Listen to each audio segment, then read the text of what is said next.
Assalamu alaikum. Don't forget to press the subscribe button and bell icon next to it and keep informed with the latest videos. आऊज़ बिल्लाहि मिनश शैतानिर रजीम बिस्मिल्लाहिर रहमानिर रहीम रब्बिश्रह ली सदरी व यस्सिर ली अमरी वहलुल उक़दतम मिन लिसानी यफ़क़हू क़ौली। अस्सलामु अलैकुम व रहमतुल्लाहि व बरकातहू। हज़रत ईसा वो जलीलुल कदर पैगम्बर और रसूल खुदा थे जिनका मरना जीना दुनिया में आना और फिर दुनिया से जाना सब मौज़ा है। सूरत आले इमरान आयत नंबर 48 में अल्लाह ताला फरमाता है वो नबी उन्हें लिखना पढ़ना दनाई और तौरात और इंजील सिखाएगा। हज़रत ईसा बनी इसराइल की तरफ पैगम्बर होकर जाएंगे और कहेंगे कि मैं तुम्हारे पास तुम्हारे परवरदिगार की तरफ से निशानी लेकर आया हूँ। ये है तुम्हारे सामने मिट्टी से परिंदा बनाता हूँ, फिर परिंदे में फूंक मारता हूँ तो वो अल्लाह के हुक्म से जानवर हो जाता है और अंधे और बर्स के मरीज़ को तंदुरुस्त कर देता हूँ और अल्लाह के हुक्म से मुर्दों में जान डाल देता हूँ। तुम जो कुछ खाकर आते हो या जो घरों में ज़ख़ीरा रखते हो उन सबको बता देता हूँ। हज़रत ईसा का एक वाक़या है, वल्लाहु आलम इसमें कितनी सच्चाई है, मगर उसे तफसीर में मेंशन किया गया है। ये वाक़या हमें इसराइलियात यानी ज्यूश हिस्ट्री में मिलता है। हम ज्यूश हिस्ट्री में वो सब वाक़यात लिख सकते हैं या ले सकते हैं जिन्हें बहरहाल ना तो इस्लाम रिजेक्ट करता है और ना ही इसके सच्चा होने में कोई दलील देता है। मुफस्सिरीन बताते हैं कि इन वाक़यात को सबक के तौर पर लिया जा सकता है जिसका दर्स हमें इस्लाम भी देता है। वाक़या ऐसा है कि हज़रत ईसा अपने फॉलोअर्स के साथ किसी सफ़र पे जा रहे थे। सफ़र लंबा था, रास्ते में भूख लगी तो हज़रत ईसा ने एक जगह पड़ाव किया और कहा कि सब अपनी अमाउंट जमा करें और एक आदमी को पॉइंट किया कि वो जाकर करीब बस्ती से कुछ खाने पीने के लिए ले आए। सब हवारी जब भूखे थे वो एक शख्स को जब उन्होंने भेजा, वो शख्स जो रोटियां लेने गया था वो भी बहुत भूखा था। जब वो बाज़ार गया तो उसे 3 बड़ी बड़ी रोटियां मिली। इस भूख की वजह से उसकी ने एक बड़ी रोटी खा ली, बाकी 2 रह गईं। जब वो हज़रत ईसा अलैहिस्सलाम के पास आया तो हज़रत ईसा ने पूछा कि वो तीसरी रोटी कहाँ है। इसने कहा बस 2 ही रोटियां मिली हैं, क्योंकि हज़रत ईसा को ये मौज़ा मिला हुआ था कि आप जो कुछ खा कर आते थे हज़रत ईसा को इसका इल्म हो जाता था। बहरहाल हज़रत ईसा खामोश हो गए, उनको इल्म हो गया कि ये शख्स झूठ बोल रहा है। दोबारा सफ़र शुरू किया, सफ़र लंबा था, फिर एक जगह पड़ाव किया। भूख लगी तो हज़रत ईसा ने अल्लाह से दुआ की और एक हिरन नमूदार हुआ। हज़रत ईसा ने इसका शिकार किया और उसको भून कर सबने खाया।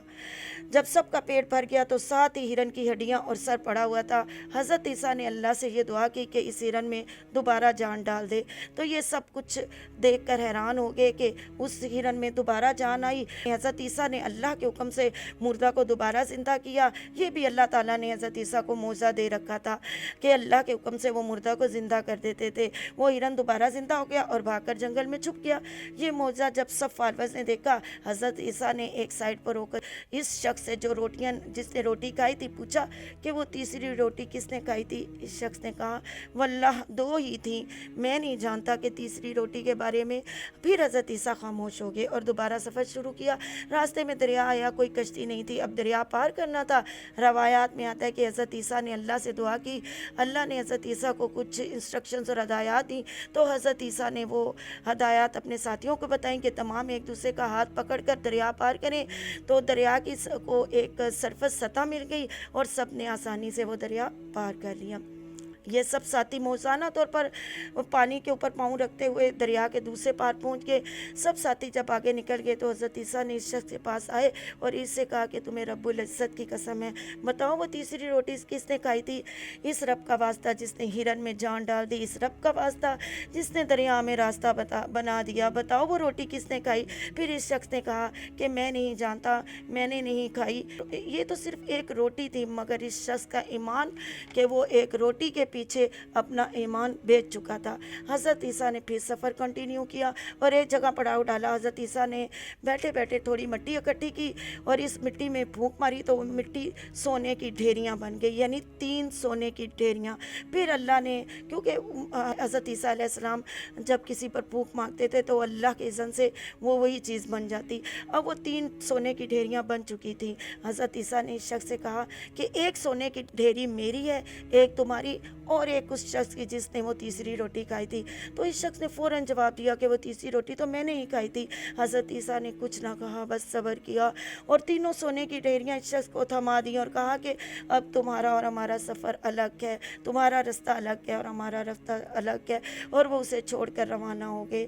وہ شخص بہت خوش ہوا کہ میں نے روٹی بھی کھا لی، حضرت عیسیٰ نے کچھ مجھے کہا بھی نہیں اور تینوں سونے کی ڈھیریاں بھی مجھے مل گئیں۔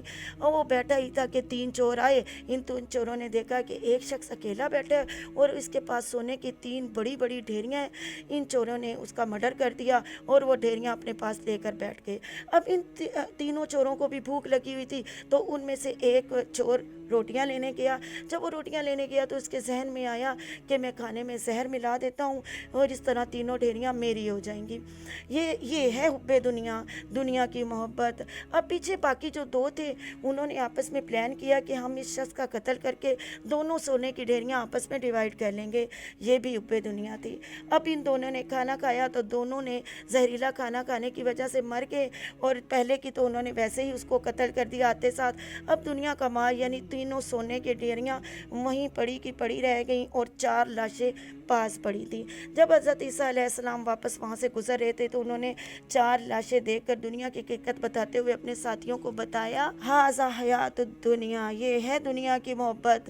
یاد رکھے جو جتنا دنیا کے مال کے پیچھے بھاگے گا دنیا اتنا ہی اس کو اپنے پیچھے بھگائے گی۔ وہ انسان دنیا میں اکیلے رہ جاتے ہیں جو دنیا کے مال کے پیچھے لگ جاتے ہیں۔ آپ اللہ کے کام کے پیچھے لگ جائیں تو اللہ دولت آپ کے پاؤں میں لے آئے گا۔